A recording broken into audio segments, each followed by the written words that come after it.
আল্লাহ সুবহানাহু ওয়া তাআলার নিকট অসংখ্য গণিত অজস্র শুকরিয়া জ্ঞাপন করছি যে মহান আল্লাহ সুবহানাহু ওয়া তাআলা আপনাকে এবং আমাকে জুমআর পরে মুসল্লি এবং খতিব হিসেবে নির্বাচিত করেছেন। সেজন্য আল্লাহ সুবহানাহু ওয়া তাআলার নিকট কালিমাতুশ শুকর আদায় করছি। আলহামদুলিল্লাহ আলহামদুলিল্লাহ। হাজিরিন, আমি ধারাবাহিকভাবে হজের বিষয়ে গোটা মাস ব্যাপী আলোচনা করছিলাম। ধারাবাহিকভাবে আজকে আমি আপনাদের সামনে সূরাতুস সাফফাত থেকে কয়েকটি আয়াতে কারিমা তেলাওয়াত করেছি। আলোচিত আয়াতগুলোতে আল্লাহ সুবহানাহু ওয়া তাআলা হজ এই পৃথিবীতে কুরবানির প্রতিষ্ঠা হওয়ার ইতিহাস বিবৃতি দিয়েছেন। সেজন্যে সূরাতুস সাফফাত থেকে আমি কয়েকটি আয়াতে কারিমা তেলাওয়াত করেছি। হাজিরিন, কুরবানি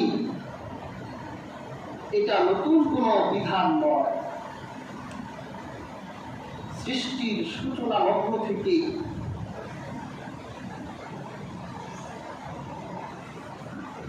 আমার আল্লাহ সন্তুষ্টি হাসিলের জন্য পশু কুরবানি করে আত্মত্যাগের এক মহিমা আল্লাহ পৃথিবীর সৃষ্টির শুরু থেকে নির্ধারিত করে দিয়েছিলেন।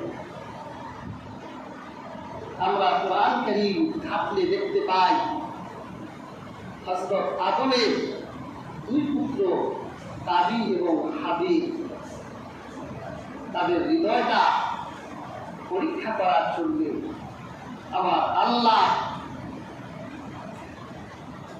সন্তুষ্টি হাসিলের জন্য তারা কুরবানি করেছিলেন। ধারাবাহিকভাবে হযরত ইব্রাহিম আলাইহিস সালাম ওনার মাধ্যমে কিয়ামত পর্যন্ত আল্লাহ কুরবানিকে পৃথিবীর বুকে প্রতিষ্ঠিত করে দিয়েছেন, যেটা আল্লাহ সূরা সাফফাতে বলেছেন, ওয়া তারাকনা আলাইহি ফিল আখিরিন, আমি এটা পরবর্তীদের জন্য স্মৃতি হিসেবে রেখে দিলাম। সুবহানাল্লাহ। ইব্রাহিম ছিলেন আল্লাহ জলিল কদর একজন খলিল। তিনি তার জীবনে আমার রাসূল ছাড়া এত বেশি পরীক্ষা দিয়েছেন, আমার রাসূল ছাড়া পৃথিবীর সবচেয়ে বেশি পরীক্ষা হযরত ইব্রাহিম আমার আল্লাহর কাছে দিয়েছেন।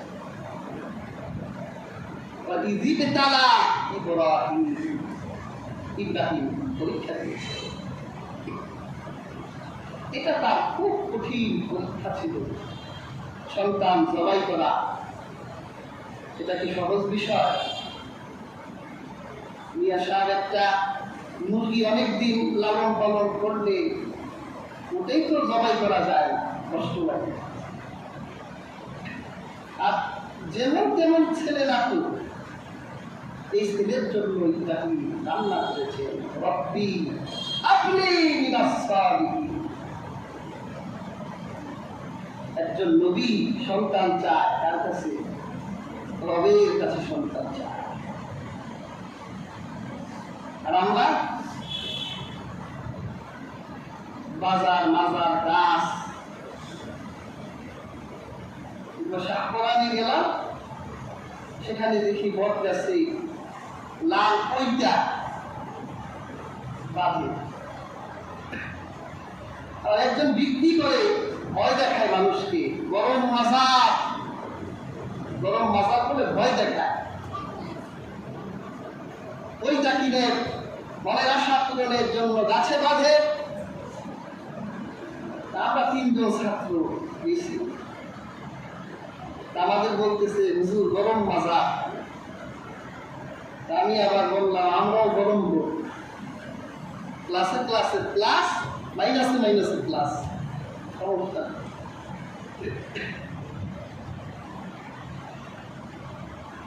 আর মিয়া যার কাছে সন্তান চান, খবর নিয়ে দেখেন তারই সন্তান নাই। দক্ষিণ বাংলার এক পীর, অনেক বড় পীর, উনি অনেক কিছু দেখাতে পারে, করতে পারে। আল্লাহ পাক ওনার একটা মেয়ে দিছে, ইঞ্জিনিয়ারের সাথে বিয়ে দিছে। পরবর্তী গদি ধরে রাখার জন্য একটা পীরজাদা লাগে না? এত বড় পীর মানুষের এত মন বাসনা পূর্ণ করে, তো নিজের পীরজাদা তো নিজেই আনতে পারলো না। এই কুসংস্কার থেকে কবে বের হবো আমরা? অথচ কোরআনে 1000 বছর আগে আল্লাহ একজন নবী দৃষ্টান্ত দিয়ে রেখেছে, যে একজন নবী সে শুধু কাঁদে কাঁদে কাঁদে কাঁদতে আছে আর বলতে আছে, রব্বি হাবলি মিনাস সালিহিন, দেই না দেই না দেই না, চোখের পানি ঝরছে, দিচ্ছি না। এক পর্যায়ে আবাশশারনাহু বিগুলামিন হালিম, ধৈর্যশীল ব্যক্তি সন্তানের সংবাদ দিলাম। সুবহানাল্লাহ। হাজরিন, জমহুর মুফাসসির সবাই একমত, আল্লাহ পাক হযরত ইব্রাহিমকে যে সন্তানের সুসংবাদ দিয়েছিলেন সেই সন্তান ছিলেন হযরত ইসমাঈল আলাইহিস সালাম। অনেকে ইসহাকের কথা বলছে যে আল্লাহ পাক ইসহাকের সংবাদ দিয়েছেন, কিন্তু আল্লাহ পাক এই সূরার এক জায়গায় ইসহাকের সংবাদ দিয়েছেন, وَبَشَّرْنَاهُ بِإِسْحَاقَ نَبِيًّا مِنَ الصَّالِحِينَ।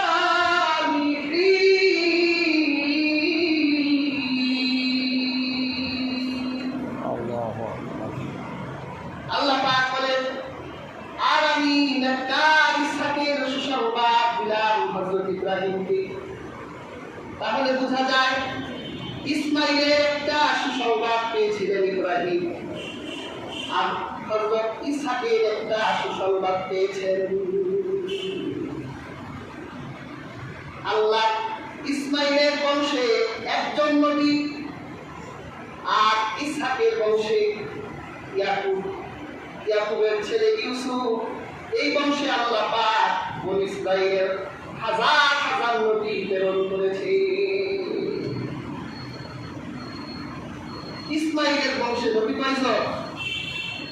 একজন, আর সেই নবী রাহমাতুল লিল আলামিন মুহাম্মদ সাল্লাল্লাহু আলাইহি ওয়াসাল্লাম। সুবহানাল্লাহ। আর ইসহাকের বংশে আল্লাহ বনী ইসরাইলের যত নবী আছে, মুসা, ঈসা, সমস্ত নবীদেরকে আল্লাহ ইসহাকের বংশে পাঠিয়েছেন। প্রিয় হাজরিন, গত জুমায় আলোচনা করেছিলাম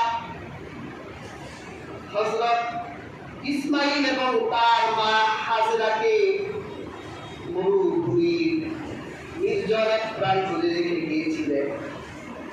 আমার আল্লাহ রাব্বুল আলামিন সেই নির্জন মরুভূমির প্রান্তরে লোকে উদাহরণ করে দিয়েছেন। জনবসতিতে আল্লাহ পাক মক্কার ভূমিতে আবাদ করে দিয়েছে। সন্তানের ভালোবাসায় আল্লাহ নবী হযরত ইব্রাহিম সুদূর সিরিয়া থেকে সন্তানকে দেখতে আসতেন। আবার সন্তানকে দেখি দুপুরের দিকে আবার সিরিয়া থেকে রওনা হতে। এইভাবে সন্তান যখন বড় হয়ে গেল, فلما بلغ معه السعي قال يا بني إني أرى في المنام أني أذبحك فانظر ماذا ترى قال يا أبت افعل ما تؤمر ستجدني إن شاء الله من الصابرين।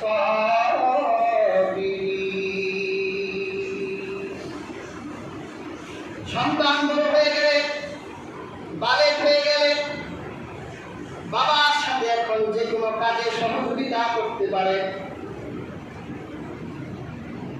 হাদিসের কিতাবে এসেছে, তারিখের কিতাবে এসেছে, মুহাম্মদ ইবনে ইসহাক তার তারিখের কিতাবে লিখেছেন, হযরত ইব্রাহিম একদিন ঘুমিয়েছেন, স্বপ্নে দেখলেন আল্লাহর কাছ থেকে চাওয়া হযরত ইসমাঈল সন্তানটিকে স্বপ্নের ভিতর তিনি জবাই করে দিচ্ছেন। আর হাজরিন, জবাই করলে রক্ত পড়ে, কিন্তু তিনি স্বপ্নে দেখলেন সন্তানকে জবাই করছেন, কিন্তু সন্তানের গলা থেকে রক্ত প্রবাহিত হচ্ছে না।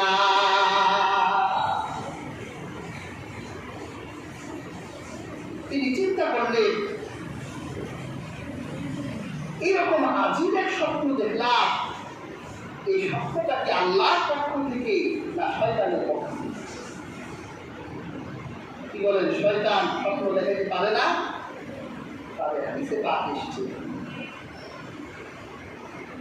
আল্লাহর পক্ষ থেকে স্বপ্ন হয়, শয়তানের পক্ষ থেকে স্বপ্ন হয়, মানুষের জল্পনা কল্পনা থেকে স্বপ্ন হয়।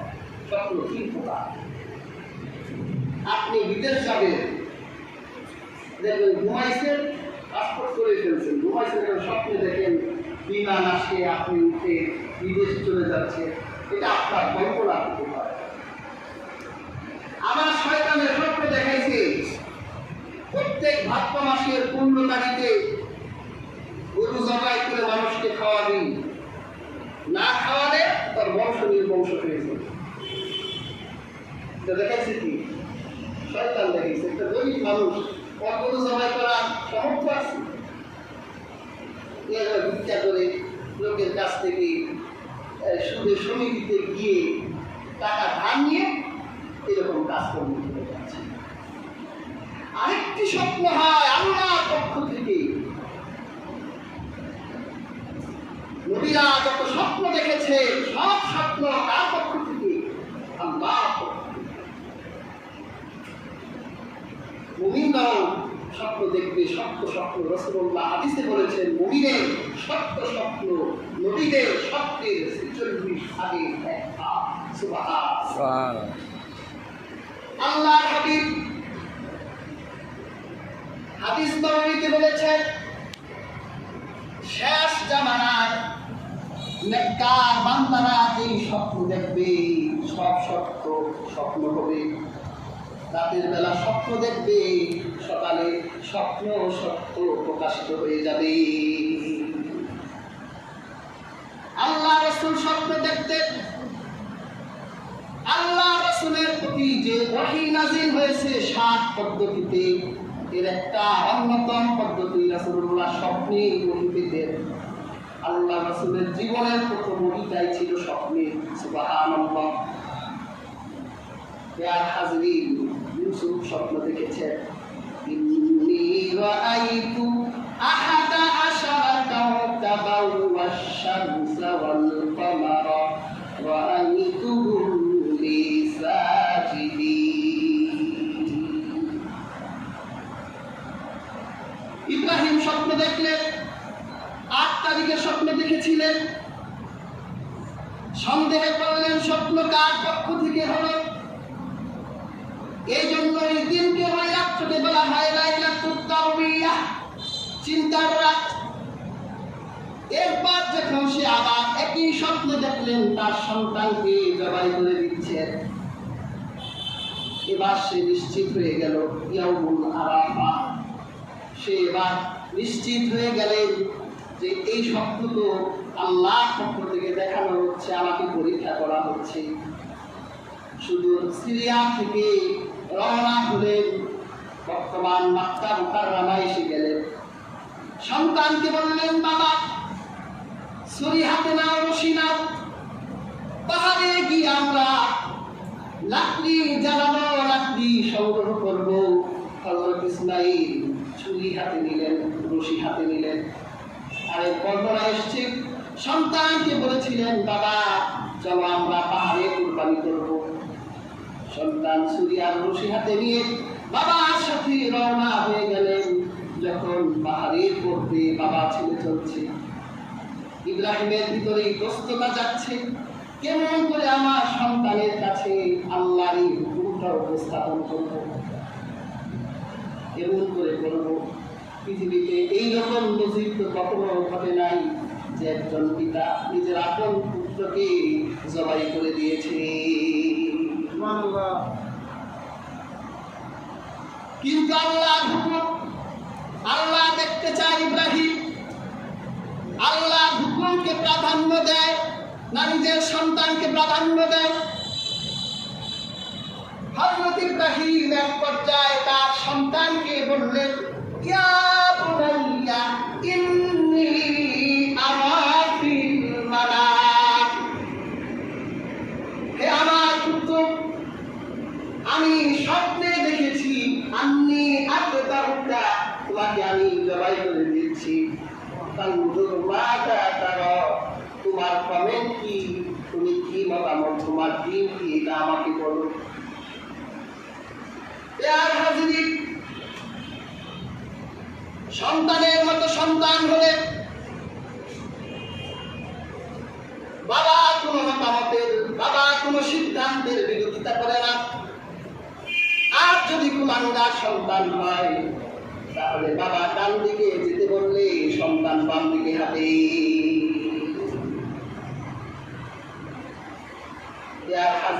সন্তানের মতো সন্তান আল্লাহর নির্দেশের কথা যখন সন্তানের কাছে উপস্থাপন করেছে, এক মুহূর্ত দেরি করলেন না। ইয়া আবাতি ফাআল মা তু'মার সাতাজিদুনি ইনশাআল্লাহু মিনাস সাবিরিন।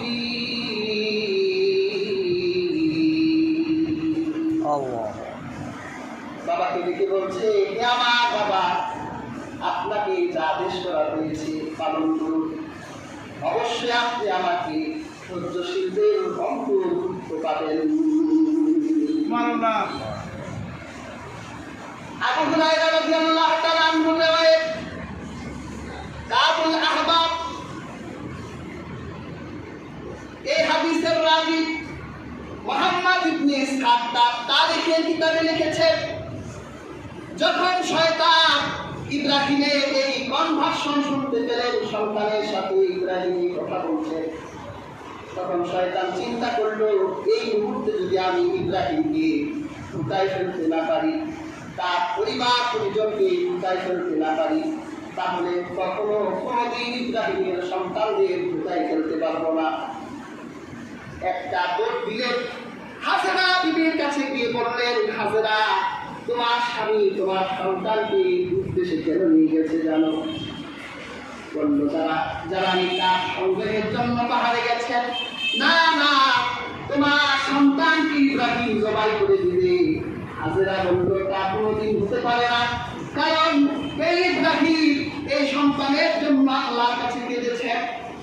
অনেক কষ্টে, অনেক পরিশ্রম, অনেক সাধনার মাধ্যমে সন্তানকে তিনি পেয়েছেন। আর এই সন্তানকে ভালোবাসা তার ভিতরে এত প্রবল ছিল, শুধু সিরিয়া থেকে প্রত্যেক দিন একটা নজর কলিজার টুকরাকে দেখার জন্য মক্কায় চলে আসছে। এই সন্তানকে সে জবাই করতে পারে না। শয়তান বলল, এই সন্তানকে অবশ্যই সে জবাই করতে পারে না। কিন্তু ইব্রাহিম সন্তানের চেয়ে আল্লাহকে বেশি ভালোবাসে। আল্লাহ নির্দেশ দিয়েছেন, তোমার সন্তানকে আল্লাহর নির্দেশে জবাই করে দিবেন। হাজেরা বলল, যদি আল্লাহ আমার সন্তানকে জবাই করার জন্য আল্লাহ নির্দেশ দিয়ে থাকে, তাহলে শুনে নাও, আল্লাহ যদি আমাকে 1000 সন্তান দান করে, আর আমার আল্লাহ নির্দেশ থাকলে 1000 সন্তানকে আমার আল্লাহর নির্দেশের সামনে অর্পণ করে দেব। শয়তান পরাস্ত হয়ে গেছে। বাবা সামনে, ইসমাইল পেছনে। শয়তান ইসমাইলের কাছে গিয়ে বলল, এই ছোট বাচ্চা, তোমার বাবার সাথে কোথায় যাও? লাকড়ি সংগ্রহ করতে যায়? না না, তোমার বাবা তোমাকে লাকড়ি সংগ্রহের জন্য নিচ্ছে না। কেন নিচ্ছে? তোমার বাবা তোমাকে পাহাড়ের নির্জন গুহায় নিয়ে জবাই করে দিবে। কেন জবাই করে দিবে? আল্লাহ নির্দেশ দিয়েছে। এই শুনে রাখো, যদি আমার আল্লাহর নির্দেশ থাকে, তাহলে আমাকে 1000 জীবন আল্লাহ দান করবে। আমি আল্লাহর নির্দেশের সামনে আমার 1000 জীবনকে অর্পণ করে দেব। এবার ইব্রাহিমের কাছে, ইব্রাহিম কোথায় যাচ্ছেন? সন্তান নিয়ে আমার এক প্রয়োজনে যাচ্ছি। আপনি যে স্বপ্ন দেখেছেন, এই স্বপ্ন শয়তানের পক্ষ থেকে, আল্লাহর পক্ষ থেকে না। ইব্রাহিম বুঝতে পারলেন এটাই শয়তান।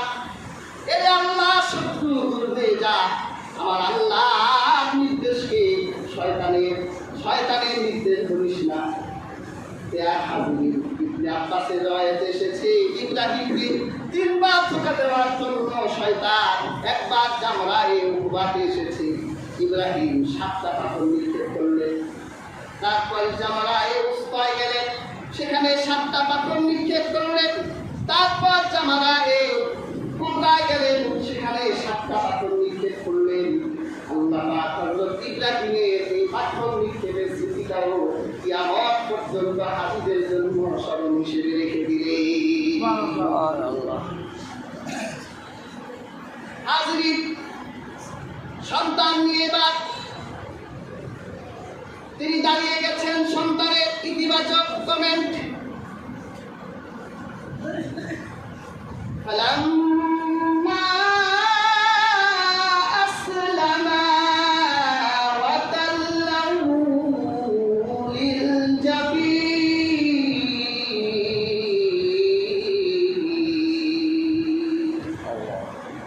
আমার আল্লাহর হুকুমের সামনে পিতা পুত্র আনুগত্য প্রকাশ করলো। ইসমাইলকে শোয়াই দিলেন, তাল্লাহু লিল জাবিন, সন্তানকে জবাইয়ের জন্য শোয়াই দিলেন।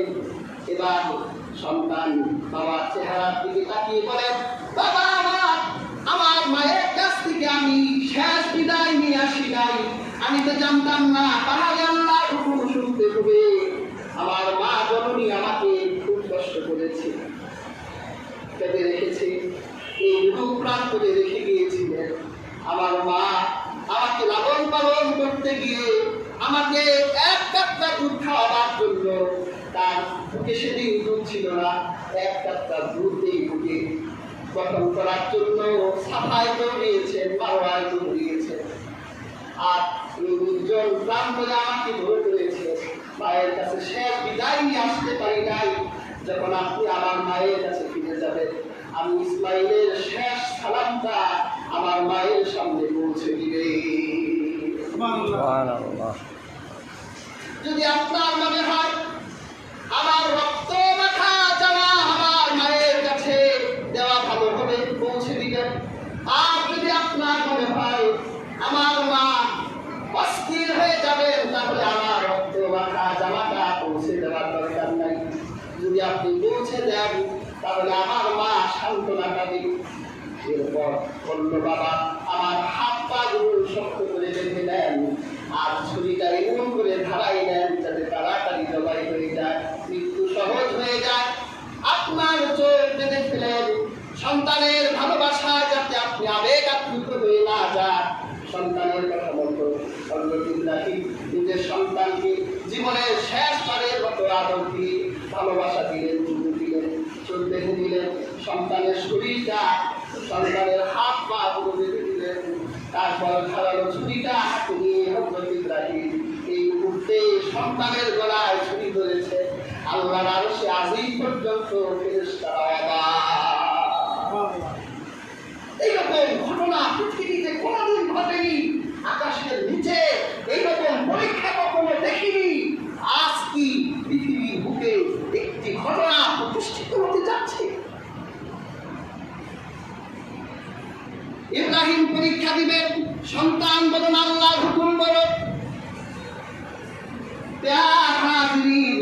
ইব্রাহিম আলাইহিস সালাম সন্তানের গলার ভিতরে ধারালো ছুরির পোঁচ মেরে দিলেন। আমার আল্লাহ পাক হযরত ইব্রাহিমের এইটাই দেখতে চেয়েছেন। ইব্রাহিমের গলায় তামাক ঘণ্টি লাগাই দিলেন যাতে বিষাক্ত ছুরির আঘাতে ইব্রাহিমের গলা বিচ্ছিন্ন হয়ে না যায়। কারণ স্বপ্নে দেখেছেন সন্তান জবাই করেছেন, রক্ত পড়ে নাই। সন্তান তো জবাই করলেন, রক্ত পড়ল না।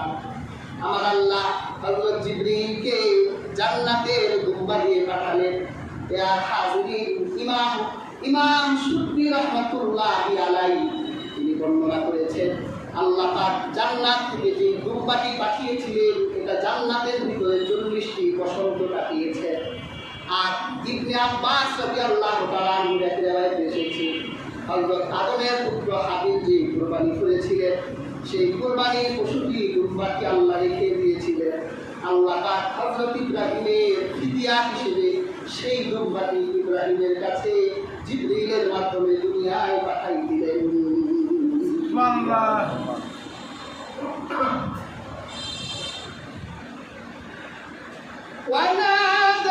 وناديناه أن يا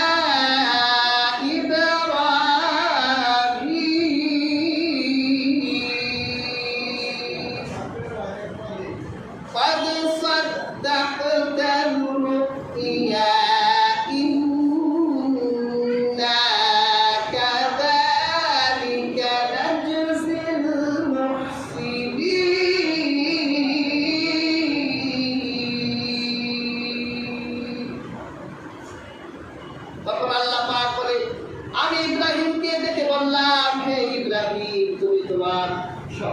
শব্দে পরিণত করেছো। এই জন্য আমি আল্লাহ পাক কথা যাই ইন্না হাযা লাহুয়াল বালাগুল মুবিন, এটা ছিল সুস্পষ্ট পরীক্ষা। কথা যাই না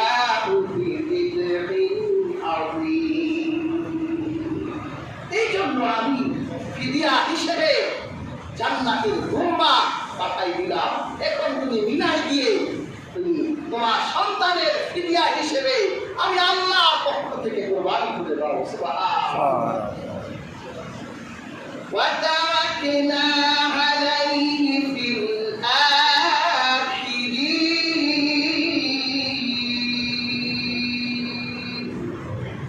আর আমি তোমার এই কাজটিকে তোমার পরবর্তীদের জন্য স্মৃতি হিসেবে রেখে দিলাম। এরপর এই পৃথিবীতে তোমার যত বংশ প্রজন্ম আসবে তারা যখন এখানে লাব্বাইক আল্লাহুম্মা লাব্বাইক বলতে আসবে, লা শারীকা লাকা, তারা যখন লাব্বাইক দিতে আসবে আমি আল্লাহ পাক তাদের জন্য এই কুরবানি করাকে ওয়াজিব করে দিলাম। আর দুনিয়ার মধ্যে যারা সমর্থবান তাদের জন্য এই কুরবানিকে আমি ওয়াজিব করে দিলাম। তোমার এই কাজ কিয়ামত পর্যন্ত আমি আল্লাহ অব্যাহত রেখে দিলাম। আপনি আজও কিন্তু সেই কুরবানির প্রথা, নিয়ম, রেওয়াজ গোটা পৃথিবীতে বিদ্যমান, ঠিক না? আমরা আল্লাহ কোনো হুকুম মানি আর না মানি কোরবানিটা সবাই মানতে চাই, ঠিক না? যে কোরবানি একটা দিতেই হবে। আমরা নামাজ পড়তে পারি না, রোজা রাখতে পারি না, হজ করি না, যাকাত দিতে পারি না, তো যেই কিছু যা পারি আর না পারি কুরবানি একটা দিব। হাজরিন, মনে রাখবেন আল্লাহ যার জন্য কুরবানিকে ওয়াজিব করেছে শুধুমাত্র তিনি কুরবানি দিতেন। যদি কোনো ব্যক্তির উপর কুরবানি ওয়াজিব না, যদি ওই লোক কুরবানি দেয় তারও কুরবানি হবে। মাসাইলের কিতাবে তার কুরবানি যে হবে না তা না, তার কুরবানিও হবে। কিন্তু মাসালার কিতাবে আসছে যদি কোনো কুরবানি দাতা যার উপর কুরবানি ওয়াজিব ছিল তার কুরবানির পশু যদি আল্লাহ না করুক হারিয়ে যায়, কুরবানি রাখতে চলে কুরবানির পশু চুরি করে নিয়ে গেছে, তো অনেক ফুকাহা একরামদের মধ্যে, বিশেষ করে আমাদের আহনাফদের মধ্যে তার উপর থেকে কুরবানির ওয়াজিব রহিত হচ্ছে। যদি আর তার কুরবানি দেওয়ার সামর্থ্য না থাকে তাহলে এটা রহিত হবে, তারা কুরবানি দিতে হবে না।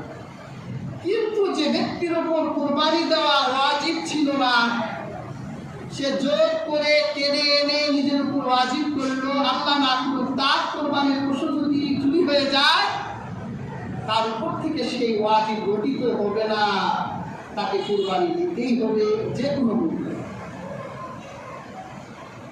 কিন্তু আমরা তো ইল্লা বিল্লাহ মাশাআল্লাহ এটাকে এখন আমরা আমাদের একটা সামাজিকতা বানিয়ে ফেলেছি। আমরা মনে করি যে এটা একটা ফ্যাশন, কুরবানি না দিলে হয়। কিন্তু কুরবানির মেন কনসেপ্ট এটা ছিল না। আপনি একটি পশুর মাধ্যমে আল্লাহর কাছে কি উপস্থাপন করতে চাচ্ছেন? আল্লাহ কোরআনে বলেছেন লাইয়ানাল্লাহা রুহুহা ওয়ালা ইলাহুহা ওয়ালাকিন ইয়ানালুহুত তাকওয়া। তোমাদের কুরবানির গরু, মহিষের, ছাগল, ভেড়া, দুম্বা রক্ত আমি আল্লাহ খাই না, এটা রক্ত আমার কাছে আসে না, গোশত আমার কাছে আসে না, এটা তোমরাই খাও, তোমরাই ভোগ করো, তোমাদের ভিতরটা দেখতে চাও।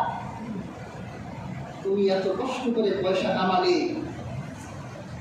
তারপর তুমি একটা পশু কেনার জন্য পশু হাটে গেলে, কষ্ট লাগছে না?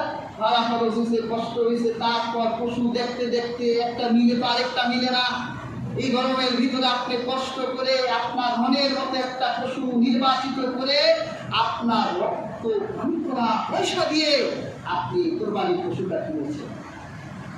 তারপর আপনি এটাকে আবার গোসল করাইয়া আপনি যখন এটা কোরবানির জন্য উপস্থাপন করবেন। আপনার আত্মাটা খুবই, আপনি তখনই আল্লাহ সামনে দাঁড়িয়ে নিয়োগ করবেন যে হে আল্লাহ, আমার বছরের পর বছরের অক্লান্ত পরিশ্রমের রক্ত পানি করা পয়সা দিয়ে আমি এই পশুটিকে কিনেছি।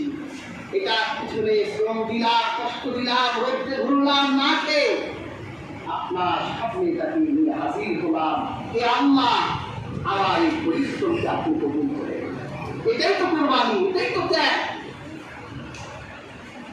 আমরা করি কি, পয়সা এখন হারাম কামাই, এমন কোন সেক্টর নাই যেখানে হারাম নাই। রোজার মাসে ঈদে হারাম হারাম কামিয়ে 5টা 7টা কোরবানি দিয়ে কোরবানির মাঠে গেলে এটা কত কেজি হবে একটা মাপ দাও। তোমার এই জন্য কোরবানিটা দিতে বলছে, তুমি কোরবানি দিচ্ছ না, ঠাট্টা করছো। কাজে হাজিরি এটা স্মরণ হিসেবে রেখে দিয়েছেন ইব্রাহিম। আল্লাহর সামনে তার হুকুমকে উপস্থাপন করেছিলেন। তুমিও তোমার হালাল পয়সা কোরবানির পশুটির সামনে দাঁড়িয়ে তোমার আত্মাটিকে আল্লাহর সামনে উপস্থাপন করবে। সূরাতুল বাকারার শানে নজুলে এটা আরেকদিন আলোচনা করব, যে সেখানে আল্লাহ পাক মৃত ব্যক্তির সন্ধান জানার জন্য, হত্যাকারীর নাম জানার জন্য একটা গরু সিলেক্ট করেছিলেন যে তোমরা একটা গরু কিনো। মুসা নবীর সাথে বেয়াদবি করলো, বারবার মুসাকে প্রশ্ন করছে, বা লাউহা কেমন হবে, এটা কি কাজে ব্যবহার হবে, বিভিন্ন প্রশ্নে যখন জর্জরিত করলো, আল্লাহ পাক গরুর এমন কিছু বিশেষণ দিলেন যে এই বিশেষণ না পাওয়া পর্যন্ত গরু আল্লাহর কাছে কবুল হবে না। 40 বছর পর্যন্ত তারা ঘুরেছিল, একটা গরু একটা মিলে তো আরেকটা মিলে না। 40 বছর পর ওদের যত স্বর্ণ গহনা ছিল সব কিছু বিনিময়ে সেই গরু যখন ক্রয় করছে, আল্লাহর সামনে দাঁড়াইয়া এখন সব কিছু বলে, আল্লাহ এই গরুটার জন্য 40 বছর ঘুরছি, কে না কে সব সম্পদ বিক্রি করে আল্লাহ আপনার সামনে গরুটা পাইছি, হাজির করছি। আপনি যদি এখন জবাই করার পরে কবুল না করে, হত্যাকারীর নাম যদি আমরা না জানতে পারি, আল্লাহ 40 বছরের সাধনা ব্যর্থ হবে। আল্লাহ আপনি আমাদের মনটা কবুল করেন। আল্লাহ মন কবুল করলো, গরু জবাই করার পর হত্যাকারীর নাম বলে দেওয়া হয়েছিল। সুবহানাল্লাহ। কাজী হাজিরিন, যারা কোরবানি দিবে অবশ্যই মনে রাখতে হবে যে এই কোরবানি আমরা আমাদের হৃদয়টা আল্লাহর কাছে উপস্থাপন করব। আজকে এই যে 29তম রাত চলে যাচ্ছে, জিলহজ এসে যাচ্ছে, হাজিরিন আমাদের জিলহজের আমল আছে। যারা কোরবানি দিবে অথবা যারা কোরবানি দিতে মন চায় কিন্তু সমর্থ নাই, রাসূল কারীম সাল্লাল্লাহু আলাইহি ওয়াসাল্লাম বলেছেন তারা যাতে তাদের চুল না কাটে, হাতের পায়ের নখ না কাটে, 9 দিন পর্যন্ত যদি তারা এগুলো না কাটে, আল্লাহ তারা তাদের পক্ষ থেকে কোরবানি করবেন। এই আমলটা করবেন। হাজি সাহেবরা আল্লাহর মেহমান হয়ে এখন মসজিদুল হারামে যাবেন, তারা হজ করবেন।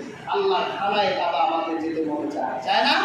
হাজিরিন, আল্লাহ পাক আমাদের প্রত্যেকটি যাতে তার খানায় কাবায় নেয়, মসজিদুল হারামে নেয়। আর আমরা মসজিদুল হারামে যেতে পারি না, কিন্তু আল্লাহ মসজিদুল হারামের শাখা প্রশাখা গোটা দুনিয়ায় ছড়াই আছে। সেগুলো হচ্ছে আমাদের, আমরা যত মসজিদ দেখতে পাই এগুলো মসজিদুল হারামের শাখা প্রশাখা। আমরা মসজিদগুলোতে আসবো, মসজিদগুলোকে মহাব্বত করবো, মসজিদকে ভালোবাসবো, আমরা মসজিদগুলোকে নির্মাণ করবো। রাসূল কারীম সাল্লাল্লাহু আলাইহি ওয়াসাল্লাম হাদিসে বলেছেন যে ব্যক্তি একটি মসজিদ নির্মাণ করলো, আল্লাহ তার জন্য জান্নাতে একটি ঘর নির্মাণ করে দিলেন। সুবহানাল্লাহ। রাসূলুল্লাহর এই কথাটি মিথ্যা না। রাসূলুল্লাহ এই হাদিসটা তো মুতাওয়াতির পর্যায়ের হাদিস, মাশহুর হাদিস। আপনি একটা মসজিদ বানাবেন, আপনি বিশ্বাস করবেন যে আল্লাহ আপনার জন্য জান্নাতে একটা মসজিদ বানাই দিয়েছে। সুবহানাল্লাহ। একটা মসজিদ বানানোর জন্য তো আমাদের আছে, একটা মসজিদ বানাইতে কত খরচ হয়, কিন্তু আমরা যদি মসজিদকে আবাদ করি, ইন্নামা ইয়ামুরু মাসাজিদাল্লাহ, আল্লাহ আমাদের মসজিদ আবাদ করতে বলেছেন। মসজিদের আবাদকারীকে আল্লাহ জান্নাতে তাদের জন্য কন্টিনিউ। আপনি একটা মসজিদ বানাইতে পারেন না, একটা মসজিদের টাইলস দিতে পারে একটা ইট দিতে পারেন, একটা বালু দিতে পারেন। তাও যদি না পারেন, যারা মসজিদ বানাতে চায় তাদেরকে সহযোগিতা সমর্থন দিতে পারেন যে আপনি বানান, আমরা কিন্তু আমরা বাধা দিব না। আমরা চাই আল্লাহর ঘরগুলো হয়ে যায়। এই দেখেন না আমাদের এই মসজিদ, আলহামদুলিল্লাহ কেন্দ্রীয় মসজিদ ভরে যায়। এখানে অতি দ্রুতই একটা প্রয়োজন একটা ভালো মসজিদ হওয়া। আমরা অনেকদিন ধরে আদেশের মালিকের কাছে প্রার্থনা করছি যে আল্লাহ কবুল করেন। আল্লাহ যেদিন কবুল করবে সেই দিন মসজিদ হয়ে যাবে। আমরা চেষ্টা করছি, আমাদের বর্তমান সভাপতি সাহেব চেষ্টা করতেছে। আমরা ইনশাআল্লাহ তাকে সহযোগিতা তাকে সমর্থন করবো। কি করে এই মসজিদ, উনি তো আলহামদুলিল্লাহ এই দিকে খুব ভালো মানুষ যে তিনি দেওয়ার ক্ষেত্রে তিনি আছেন, তিনি নেওয়ার ক্ষেত্রে নেই।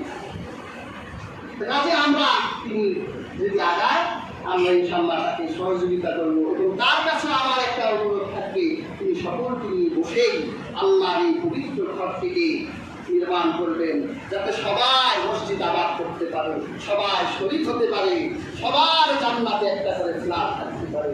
আল্লাহ সুবহানাহু ওয়া তাআলা আমাদের প্রত্যেককে মসজিদের আবাদকারী হিসেবে কবুল করুন, যারা সুন্নাত পড়েননি